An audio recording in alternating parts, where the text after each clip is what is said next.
Et il y a des fiches qu'on souhaite en revanche supprimer totalement hein, de son site e-commerce quand le produit, par exemple, n'est plus sur le marché. Donc, comment supprime-t-on totalement une fiche produit et existe-t-il pardon, un moyen de récupérer le jus qui a été généré par cette page auparavant? Ouais, alors, bon, déjà, moi, je crois assez peu, parce que c'est souvent l'argument qu'on entend de clients qui nous disent, non, mais moi, je veux faire de la 301 parce qu'il y a du jus, il y a des choses à récupérer de cette page-là. En fait, dans les faits, quand on regarde sur des pages produits, elles sont quand même assez peu linkées. Elles peuvent être potentiellement mises en favori sur certains navigateurs, mais le jus, il est pas si important que ça. Et parfois, on peut effectivement retrouver quelques liens. Le produit a pu être partagé sur des forums, etc. Mais ça reste que c'est quand même malgré tout assez faible. Et très souvent, nos clients, alors, ils ont pas cette flexibilité, cette agilité, en tout cas pour dire, j'y redirige une petite partie et je mets en 404 une autre partie.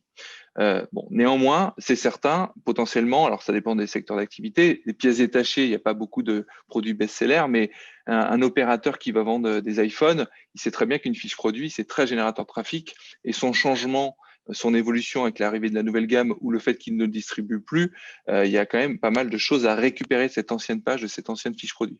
Donc nous, ce qu'on essaie de dire, c'est quand même, on essaie de faire un état des lieux avec le client en lui disant, bon, prenons en compte tout le catalogue ou tous les produits qui vont disparaître chez toi et faisons de manière le plus envisageable possible du sur-mesure, redirigeons ce qui vaut le coup et répondons en 404, toujours avec cette intention de se dire que je vais purger les pages obsolètes de mon site, éviter les 301 parce que c'est consommateur de crawl voilà, essayer de trouver une solution alternative pour que entre la 301 sur des pages qui valent le coup parce qu'elles ont du jus, parce qu'elles sont encore visitées, parce qu'elles se positionnent, et des 404 pour des produits qui n'ont pas d'intérêt et qui sont assez peu recherchés.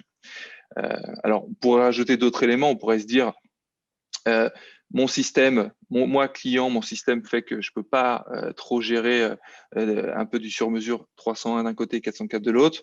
Il y a des systèmes alternatifs qui pourraient se dire, mon produit obsolète, je le garde un mois euh, de manière, enfin c'est indiqué que c'est épuisé, mais je le garde un mois. Comme ça, je préviens mes clients qui vont les retirer en favori et je récupère le linking interne. Et puis après, je mets une 404. Alors la 404 peut être assez bien travaillée pour potentiellement bien renvoyer l'utilisateur vers un produit similaire à travers une sorte de moteur de recherche interne qui ferait remonter les produits correspondants.